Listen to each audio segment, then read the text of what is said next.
Welcome to City Circus, community created here on Shaw TV. I'm your host, Marty Gold. This is the voice of the community reflected through a number of means, whether people communicate with me directly, whether I pick up on things through Twitter, comments that are left online in various places. Once in a while, I even still listen to the radio.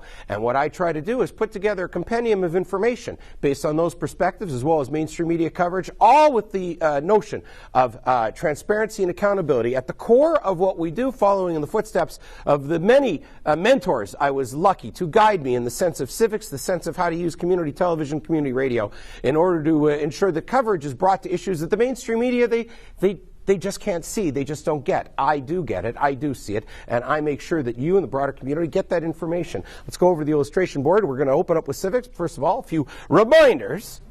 Recent episodes online on our website, citycircus.ca. Many interviews, for instance, with elected officials, including school trustees, city councillors, and the odd MLA. Not that I meant to refer to anybody who's appeared on this program as odd. On Twitter, you can follow us at TGCTS, the Great Canadian Talk Show, the acronym for our soon, hopefully to be revived finally, podcasts and radio program. And email martygoldlive@gmail.com. I do follow up on your tips.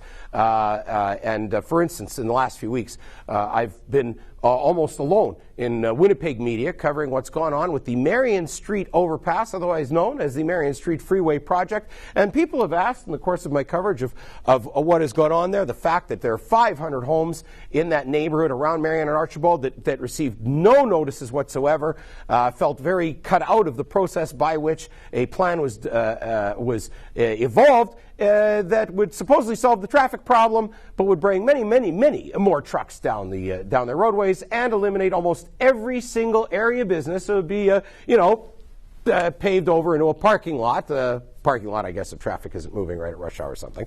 All to deal with the rail line that goes in behind the Tim Hortons and the co-op over on the east side of Archibald as you are heading north on Archibald towards Watt Street. Well, to make a long story short, that neighborhood now, I'm going to be hosting a meeting this week, as a matter of fact, to bring information to the neighborhood. No residents association there and no biz, so very difficult for them to organize against better organized, better coordinated neighborhoods. And one of the questions that perhaps still lingers in people's minds, why has this idea been hatched to create an expressway through the Marion neighborhood with, of course, active transportation included in that? Why is that being proposed? And in my estimation, as I told the Executive Policy Committee a few weeks ago, I put it on the record. This is because the city has not the city, let me rephrase this. Well, the city does have a goal. The city planners, they want bike lanes, bike infrastructure everywhere. One of the places they really, really want it is on Provencher. One of the things that neighborhood wants, the old St. Boniface Residents Association, I suppose, would be involved in this, I know they have been, is they'd like to make Provencher a destination because it connects to the Forks and the museum and all that stuff. So how better to do that than to put in constructed bike lanes? Well, to do that, you have to get the trucks, the truck route, eliminated from Provencher. And it's a natural truck route because they go straight down Provencher, over that beautiful bridge. They wave at whatever's going on in the restaurant this year, and they traverse to get basically to Portage, Maine, and then take the turn off to Notre Dame, get to other industrial areas, etc. Well, you want to take the trucks off of Provencher so you can make it all nice and beautiful and full of bicycles. The trucks have got to go somewhere, and so the losers in that equation, the neighborhood that's not organized, the neighborhood that wasn't invited to the consultations, the neighborhood that wasn't invited to the open house to see how all their area businesses were going to be eliminated, and not only that, half of Happyland Park. So look at the strange mentality that goes on. Well, we want something nice on Provencher, so if we take away half of Happyland Park over on by Marion and Archibald and get rid of every area business and expropriate a bunch of homes, and who knows how much it's going to cost, well, but how nice is it going to be on Provencher? Pitting neighborhood against neighborhood. That is the kind of thing that cities make these decisions. However, they should be made on the basis of everybody involved knowing what's going on. The people in the Seine River Neighborhood around Happyland Park not included in that equation. Now, that all revolves around public consultation and the failures of public consultation. And you've heard me on this program, and they've heard me down at City Hall talk about how one of the aspects of something that's run by the city, although the city says it's arm's length, where there's no public consultation, is our friends at the Winnipeg Parking Authority.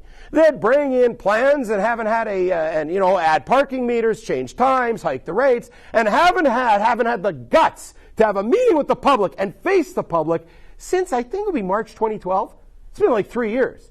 At least once a year they should meet with everybody. Well, if they met with people, then they'd have to answer for things. And here's one of the kinds of things they'd have to answer for. Twyla Mottkaluk, who has a lot of experience in this community and was a candidate for the Liberals in Burroughs riding in the last provincial election. Twyla, a darn good supporter of this program, and both on radio and in previous incarnation and TV, she phoned me and told me a story. It was so outrageous, I asked her, please, put it in writing so nobody can think that I'm putting words in your mouth. Follow this from the illustration board and Cash Cow waving the white flag, and it's no wonder. On May 11th, I was handed a notice of lien that the Winnipeg Parking Authority placed lien as collateral, this would be on her car, for $825 plus GST. The sum must be paid to Trend Collection and Bailiff Services, known colloquially as Tartan Towing, or my vehicle will be seized after 16 days. I called Tartan Towing. They were nice enough to read me the dates of the tickets. The tickets were from years ago, some dated as far back as the 1990s. Did I not ask Russ Wyatt or Ross Eady or one of the councillors that sat here about whether this is fair to go collecting on tickets that go back to 1995, she told me one of these. Now, the kicker is, Twyla said, I'm fairly certain I've already paid for these tickets after a similar action a few years ago by Dr. Hook. Tartan said there's nothing I could do unless I had a receipt. And this, of course, is, and I'm not saying this is bad about Tartan Towing, they're telling the truth. You're expected to have a receipt from, whether you paid a ticket back when you got it in the 90s. Like, come on. Well, this is the games that are played. I called Dr. Hook, said Twyla, on May 15th, on the off chance that we still have a copy. At the end of the day, I got a call back and learned of the miraculous discovery of my receipt from June 9th, 2009. I called Tartan Towing. They informed me I'd have to take it to the Parking Authority. Now, the authority says they're open on Saturdays till 6 p.m. You can't do it by phone. She went there on May 16th, and the doors were locked because on the long weekends, was that the long weekend? I don't even think that was the long weekend. Maybe it was. Anyways, they weren't there that Saturday. So she goes back on the Tuesday. It would have been the long weekend, actually, if she went on the Tuesday. She told the man at the counter, she got the letter from Tartan Towing, handed him the letter, and he looked at with the receipt, right? And said, well, did you pay it on June the 9th, 2009? I said I had. He asked if I happened to have the receipt. Oh, so she told him, just gave him the letter of this latest lien. Now she hands him the receipt. He takes it to his supervisor. 20 minutes later.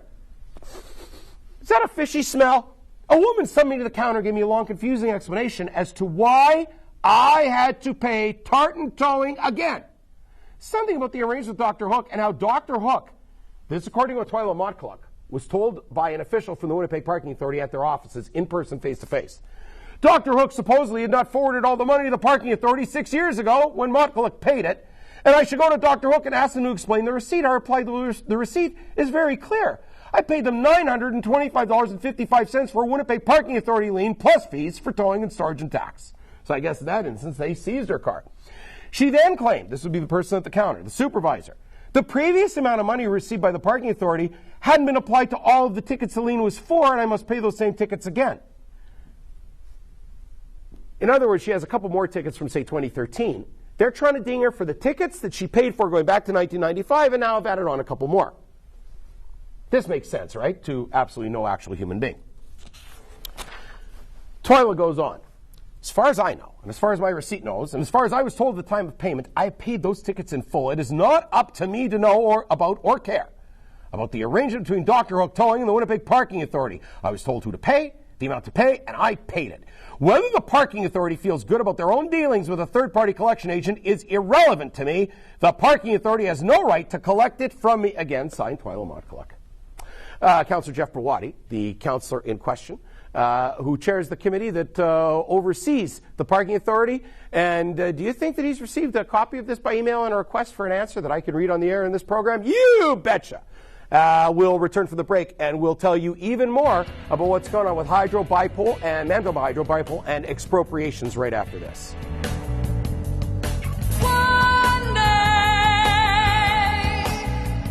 Welcome back to City Circus.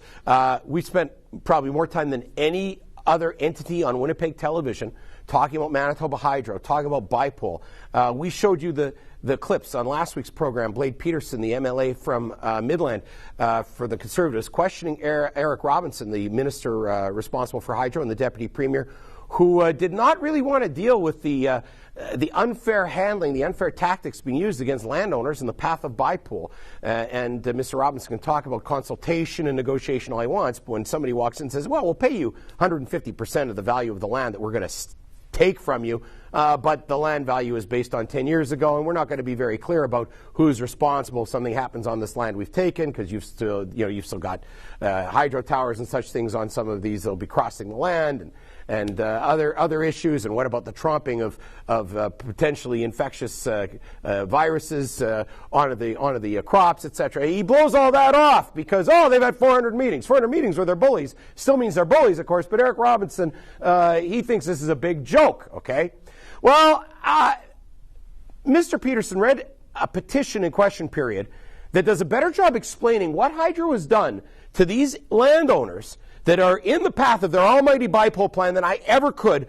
For the first time in history, I'm going to show a petition, but you'll see why when you watch this clip. Mr. Speaker, I wish to present the following petition to the Legislative Assembly. The background of this petition is as follows. On November 19, 2014, the Premier authorized an order in Council enabling Manitoba Hydro to take valuable and productive farmland for its controversial Bipole 3 transmission line project without due process of law. On November 24, 2014, the Minister responsible for the administration of the Manitoba Hydro Act signed a confirming order for the Province of Manitoba declaring that no notice to landowners is required for the seizure of property. This waiver of notice represents an attack on rural families and their property rights in a modern democratic society. There was not even an opportunity provided for debate in the Manitoba Legislature. In many cases, the private property seized has been part of a family farm for generations. Manitoba Hydro has claimed that it has only ever expropriated one landowner in its entire history of operation. The provincial government has now gone ahead and instituted expropriation procedures against more than 200 landowners impacted by Bipole 3. That's 200 too many. Since November 2013, the Manitoba Bipole 3 Landowner Committee, MBLC, in association with the Canadian Association of Energy and Pipeline Landowners Association, CAPLA, has been trying to engage Manitoba Hydro to negotiate a fair business agreement. For over 14 months, the provincial government and Manitoba Hydro have acted in bad faith in their dealings with Manitoba landowners or their duly authorized agents. Those actions have denied farmers their right to bargain collectively to protect their property and their businesses from Bipole 3. MBLC CAPLA has not formed an association to stop the Bipole 3 project, and they are not anti-development. Right. MBLC CAPLA has simply come together as a group of people, as Manitobans, to stand for their property rights and the right to collectively bargain for a fair business agreement that protects the future well-being of their businesses. MBLC CAPLA are duly authorized agents for Manitoba landowners who wish to exercise their freedom to associate and negotiate in good faith. We petition the Legislative Assembly of Manitoba as follows: to urge that the provincial government immediately direct Manitoba Hydro to engage with MBLC CAPLA in order to negotiate a fair business agreement that addresses the many legitimate concerns of farm families affected by the Bipole 3 transmission line. Right. And this petition is signed by Robert Ennis, Chris DeBrecht, Jess Boyer, and many more fine Manitobans. Can you believe that? Hydro in its history had expropriated one family, presumably it was a family, one property. In this instance, they have now, in secret, after Greg Selinger signs a document, and Eric Robinson, stamps it or something, they, behind the backs of 200 families, went to land titles and switched the ownership of plots of land, thousands of acres. And Eric Robinson and the Manitoba government justifies this kind of behavior. And Peterson struck on an important point, bypassing the legislature, which the NDP government has done time and time again. So what's the urgency? Why is this so important? Why is Hydro going so far, as we've covered on this program, to risking the province's credit? Well, one of the answers comes from courtesy of pages of the Winnipeg Free Press off the illustration board. This by Bruce Owen on May the 16th. Deal to get Hydro cash flowing. Cree Nation won't have to wait until Wesquatum starts generating profits. This is all part of the same philosophy, folks. This would be Nelson House, what they're talking about, NCN. No longer has to bank on Wesquatum to start turning a profit. The Crown Corporation will pay them $18 million up front this year and about $5 million each year until the dam starts making money, which could start happening as soon as 8 years from now. That's the way an NDP apologist writes something. It could happen as soon as 8 years from now. You mean it might happen maybe in 8 years? That would be more accurate. NCN will see $400 million over a 39-year period based on Hydro's current financial projections. Wait till you see what readers of the Free Press have to say about that. They're going to recover their share in the capital investment in the project. Well, what is their share? Hydro loaned NCN $95 million for equity and $5 million for dividend advances. So they're recovering their share that they didn't have to have the money for in the first place. The new deal allows NCN to keep its 33% ownership in Wesquatum but not be on the hook for its or Hydro's losses. What a wonderful deal. You can own a piece of something, get profits that may never occur paid in advance, and not be responsible for any losses. Does it get any sweeter? NCN will have to pay it back. Didn't read that line for the other page. Only when the dam is consistently producing revenue. It's supposed to declare distributions in 15 to 20 years. Gets worse. Public Utility Board going to be holding hearings on Hydro's request for a rate increase. Why do they need a rate increase? To ensure that they continue making these kinds of payoffs to the northern bands that otherwise might find some way to interfere with the building of the project. Marcel Moody, the chief of Nelson House, said the deal recognizes that they shouldn't be penalized for economic conditions beyond anyone's control, except you, the Hydro ratepayers, are being penalized because this is an economic condition beyond your control. Nobody offered you a piece of the pie, did they? No, they're taking your money so somebody else can get a piece of the pie. Mr. Moody saying if the government is going to help us, we're going to have to do it ourselves. Now, the onset of the recession, U.S. recession 2008, chopped were to be big profits from Wesquatum, selling surplus power to the U.S. The timing of the dam coincided with the boom in cheap shale gas. Let me tell you a little story. The timing of cheap shale gas emerging on the market. When I featured that on the Great Canadian Talk Show on Kick FM, I can tell you that people involved in markets and working for Hydro, they ran to their cars. They left work early. They'd sit in parkades. They'd turn the car on. They'd sit there for 15 or 20 minutes or half an hour to listen to the information I was bringing forward about black swan theory. That's where an unforeseen event, like a butterfly's wings, causes a change in air, in airflow or something, and all of a sudden something happens, something magical basically, that completely changes market conditions. How is it that citizen journalists were able to predict that Hydro's projections are about to go out the proverbial window because of shale gas, and Hydro couldn't figure that out? Well, the economic turndown, shale gas, combined to drive down energy prices at the expense of Wesquatum and Hydro. And the other thing that affected it was Hydro was banking on an 85-cent dollar, which then went up for how long the Canadian dollar was above U.S., never mind at par. So this has all put things out of whack in terms of their geniuses that handle their projections about what they're going to do with your money. And of course, construction has ballooned from $800 million to $1.4 billion. Wesquatum's still not going to be beneficial will be beneficial long term. In the short term, no. It would not be fair or practical for NCN to wait so many years to get the benefits. Does that make any sense? Under the original agreement, NCN would have had to contribute $14 million in 2012 and $24 million in 2013-2014. Half of what they're getting comes from dividend loans, water rental rebates from the province. This all gets very convoluted. But this is going to be the template Hydro's going to use to negotiate with other First Nations in relation to Kiosk, which is now slated to cost $6.5 billion. What is this about? Well, it's about transferring money from your pocket as a social engineering project to try to improve the quality of life for northern bands. Here's what some of the comments are from Free Press readers. Well, let's go here. We've given away a third ownership and started paying early for proposed income that may never happen again, says L. Woody.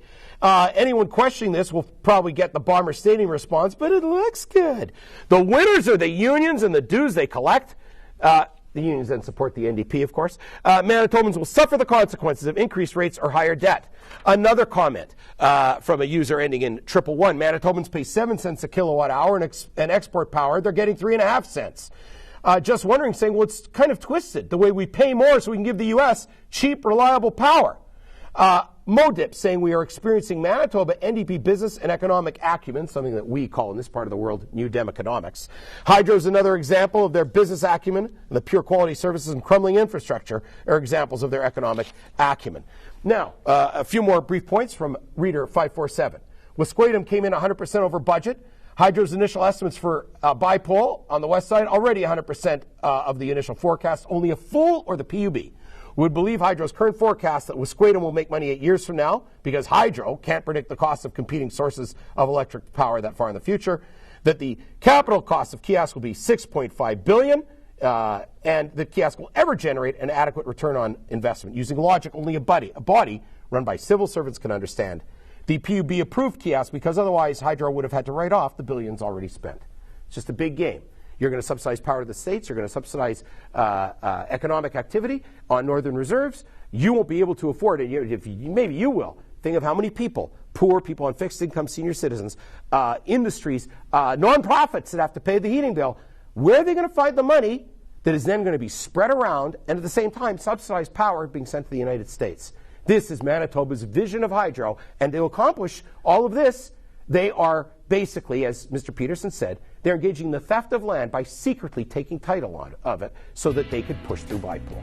We'll be back with more about the province and healthcare right after this break.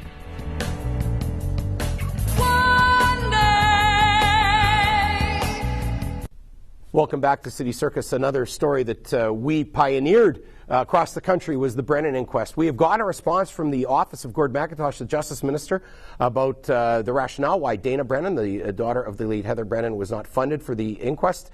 Too late to be able to put on the program this week. I'll get to it next week. Some comments from the earlier testimony, again from the pages of the Free Press, very quickly.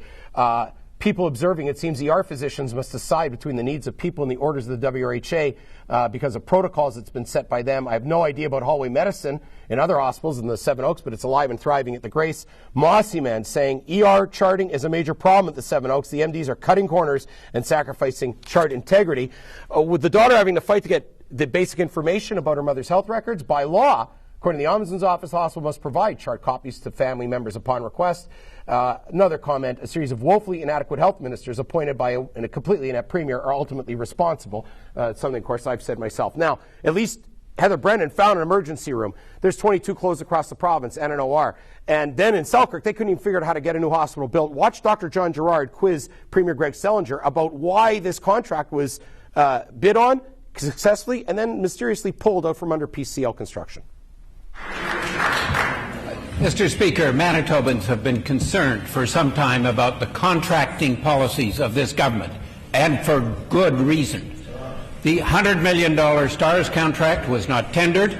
The property registry was privatized without accepting public bids. And now we learn that based on its low bid, PCL Constructors was initially awarded the contract for the new health centre in Selkirk. But the government cancelled that contract and awarded it to a firm which was not even one of the original 3 bidders on the tender. I asked the Premier, why did this government first award and then cancel the contract for the new Selkirk Health Centre with PCL Constructors? The Honourable First Minister. I'm very pleased that the hospital in Selkirk is going ahead, Mr. Speaker.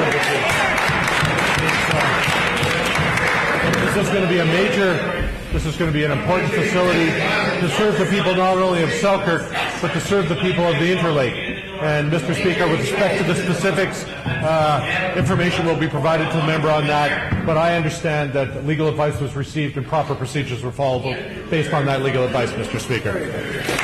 Honourable Member for River Heights. Mr. Speaker, proper procedures were not followed to start with. There were many delays in the construction of the new Selkirk Health Centre, which was set to begin in 2011, but which actually began 3 years later. We know that the dispute between the Interlake Eastern Regional Health Authority and PCL was a situation which one government civil servant referred to as an ugly file, was settled out of court.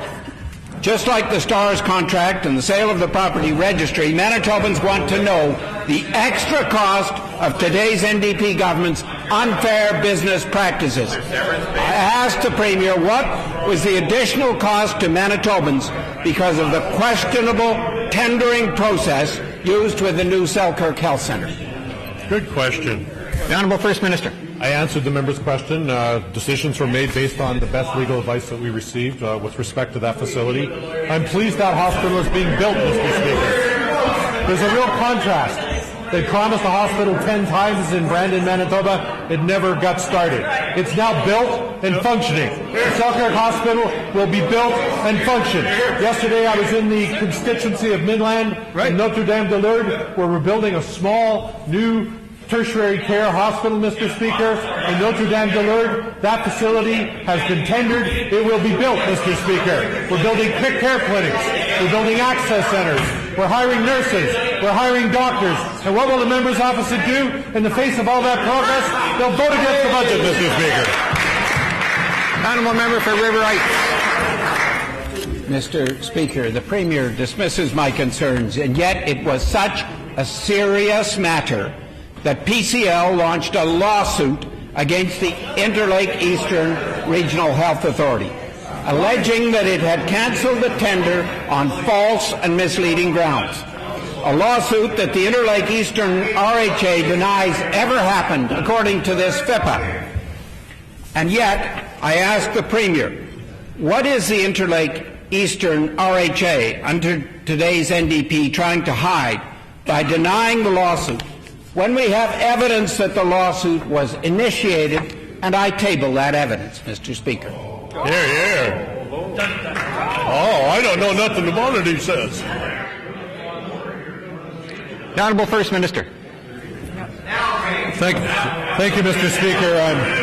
I'm reviewing the information here, and it confirms, Mr. Speaker, that we received legal advice on how to proceed with this matter, and that legal advice was followed, and we now have a hospital being constructed in Selkirk. We didn't make any excuses to that. We found a way to move forward to ensure the people of the Interlake, the people of Selkirk, have that critical care facility built so they will get the health care that they need. And the members opposite, whether they're the opposition or the member from River Heights, they will look for excuses to vote against those facilities. We'll find reasons to get them built, Mr. Speaker.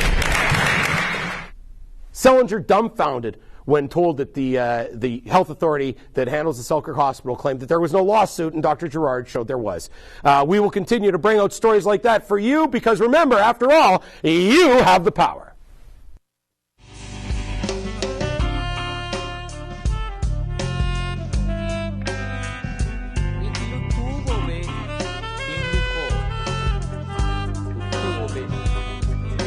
It's